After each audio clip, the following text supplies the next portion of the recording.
नमस्कार दोस्तों, आज के इस खूबसूरत दिन में मैं आप सभी दोस्तों का स्वागत करता हूं। दोस्तों, सबसे पहले हम लोग आज के इस एनालिसिस को स्टार्ट कर चलेंगे ग्लोबल मार्केट से। तो ग्लोबल मार्केट के अंदर हम लोगों ने देखा डाउ जोन्स के अंदर इस वक्त पर 3 दिन की गिरावट के बाद एक तेजी निकल कर आती है, और ये जो तेजी है मार्केट के अंदर, ये एक बुलिश मारूबुजू कैंडल से बनती है। तो कहने का मतलब ये है कि यूएस मार्केट्स के अंदर सेलिंग इस पॉइंट के पास जाकर कहीं स्टॉप हो जाती है, और मार्केट जहां खुले वहां से मार्केट के अंदर एक रिवर्सल निकल कर आता है। तो इस रिवर्सल को देखते हुए सबसे पहला जो विचार हमारे दिमाग के अंदर आता है कि मार्केट अब एक रेंज के अंदर कंसोलिडेट करेगा। मार्केट की एक अपर रेंज मिल चुकी है, और मार्केट की एक डाउनसाइड रेंज हमें पता चल गई जहां तक मार्केट ने अपना एक लो बनाया है।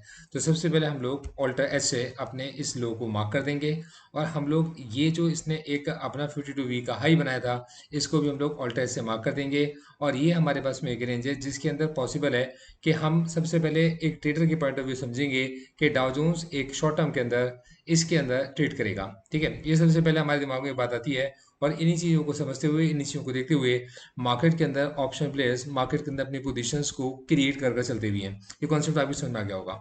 अब देखिए, इसी के साथ मैं आपका जो अगला ध्यान लेके चलना चाहूंगा वो डॉलर की तरफ लेके चलना चाहूंगा कि यूएस मार्केट के अंदर तेजी है, तो क्या डॉलर के अंदर भी तेजी है? अब अगर यूएस मार्केट्स में भी तेजी है और अगर डॉलर में भी तेजी है, तो इसका मतलब ये निकल कर आता है कि यूएस मार्केट्स के अंदर जो इन्वेस्टमेंट है, ये फॉरेन इन्वेस्टर्स की भी आ रही है। मतलब जो डॉलर यूएस के लिए जो फॉरेन इन्वेस्टर्स हैं, उनकी भी आ रही है। मतलब इंडियन इन्वेस्टर्स या जो एशियन इन्वेस्टर्स हैं या यूरोप के जो इन्वेस्टर्स हैं, वो भी मार्केट में जाकर इन्वेस्ट करके चल रहे हैं। और वो इन्वेस्टर जिन्होंने इंडिया के अंदर या किसी और कंट्री के अंदर अपनी इन्वेस्टमेंट की हुई थी, ये अपनी इस इन्वेस्टमेंट को बाहर निकाल रहे हैं, क्योंकि डॉलर के अंदर तेजी है। जब ये मार्केट से अपना सामान बेचेंगे और जब मार्केट से अपना पैसा बाहर निकालेंगे, तब उस कंडीशन में इनको अपनी करेंसी को परचेज करना पड़ेगा। तो यहाँ डॉलर के अंदर हमें तेजी भी देखने को मिलती है। तो कहीं ना कहीं हमारे दिमाग में अगला विचार ये बनता है, क्या डॉलर एग्जैक्टली उसी जगह पर आ गया जहां से डॉलर के अंदर प्रॉफिट बुकिंग देखी गई थी, या हम ये कह सकते हैं कि इंडियन मार्केट्स के अंदर एक इन्वेस्टमेंट को देखा गया था। एग्जैक्टली मार्केट ने कुछ ही समय के अंदर एक बड़ी रैली दिखाई है। निचले लेवल से रिकवर होते होते ये 82.778 के पास इस वक्त डॉलर ट्रेड कर रहा है। तो कहीं ना कहीं दिमाग के अंदर सबसे पहला विचार जो आता है वो यही आता है एक ट्रेडर के पॉइंट ऑफ व्यू से, कि यार हमारी मार्केट से पैसा कहीं बाहर तो निकाला नहीं जा रहा, और ऐसी कंडीशन में अगर मैं हाई के पास में बाय कर चलूंगा, तो कहीं मेरा पैसा मार्केट के अंदर ब्लॉक तो नहीं हो जाएगा। ये बातें मेरी समझनी बहुत ज्यादा जरूरी होती हैं। तो ये पॉइंट मेरे पास सबसे पहले दो पॉइंट है, इनको मैं ध्यान से समझ लिया। अब देखिए, मैं आपको अगली चीज पर लेकर आता हूँ जिसके अंदर मेरे को F I and trading D I की ट्रेडिंग एक्टिविटीज को समझना है। और यहाँ पर मैं देख पा रहा हूँ कि एफ आई और डी आई की ट्रेडिंग एक्टिविटीज के अंदर कहीं ना कहीं मैं देख पाता हूँ कि यार कि एफ ने इस समय पर आज के दिन में 1892 करोड़ की एक बहुत बड़ी सेलिंग की है, और डीआईज ने मार्केट को सपोर्ट करते हुए 1080 करोड़ की एक अच्छी मतलब सपोर्ट करते हुए एक बाइंग की रेट की है। अब यार लॉजिक को जरा समझ के चलो। इस समय पर अगर आप मार्केट को देख के चलते हो, तो यार मार्केट के अंदर तो ऐसा नहीं है। मार्केट के अंदर तो निफ्टी है, निफ्टी के अंदर थोड़ी तेजी थी, और बैंक निफ्टी के अंदर एक गिरावट थी, और फाइनेंस निफ्टी 20,000 के लेवल के पास में आ गई, 20,000 से 20,050। इस छोटी सी रेंज के अंदर ये मार्केट के अंदर झूलता रहा। तो कहीं ना कहीं जो सेलिंग है, या कहीं ना कहीं जो मार्केट में गिरावट निकल कर आती है, वो कहाँ से निकल कर आती है? तो मेरे दिमाग में बात आती है, वो बैंकिंग स्टॉक से निकल कर आती है, मतलब बैंक निफ्टी से निकल कर आती है, या फिर फाइनेंस निफ्टी से निकल कर आती है। क्योंकि बैंक निफ्टी 45,000 के लेवल को तक जाकर वापस 45,000 से वापस नीचे की तरफ आ रहा है, और फाइनेंस निफ्टी 20,000 से 20,050 के लेवल के अंदर आज दिन भर ट्रेड करता रहा। तो मार्केट के अंदर मार्केट पार्टिसिपेंट्स कहीं ना कहीं बैंकिंग स्टॉक्स के अंदर प्रॉफिट बुक कर गए, क्योंकि ऐसा हमारे को यहाँ पर देखने को भी मिल रहा है। जब हम F I and D S की ट्रेडिंग एक्टिविटीज को देखते हैं, तो मार्केट के अंदर एक अच्छी खासी प्रॉफिट बुकिंग भी आई है।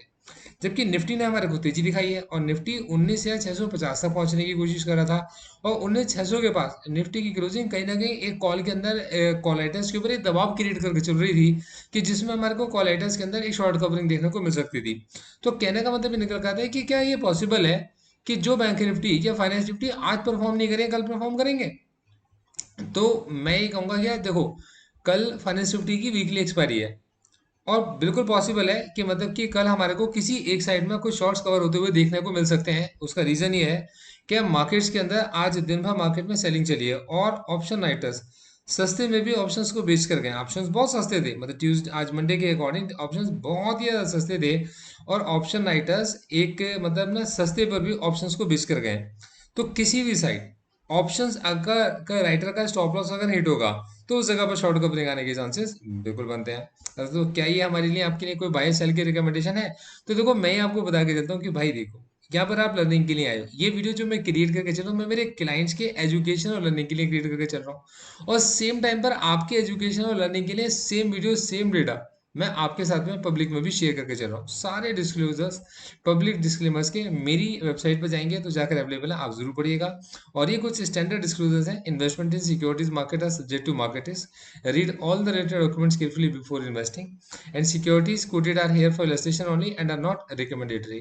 तो मेरी आपको कोई बाय सेल की रिकमेंडेशन नहीं है। आप मेरे साथ अगर जुड़ना चाहते हो तो स्टॉक्स के वीकली रिव्यूज मैं प्रोवाइड करके चलता हूँ, जिसके अंदर मैं आपको बताकर चलता हूँ कि किन स्टॉक्स को इस वीक में आप एक्यूमुलेट कर सकते हो, और अभी ऊपर अगले वीक के अंदर क्या इन स्टॉक्स के अंदर और फर्दर हम लोग एक्यूमुलेशन कर सकते हैं, क्या इन स्टॉक्स के अंदर पार्शियल या फुल प्रॉफिट बुक किया जाना चाहिए।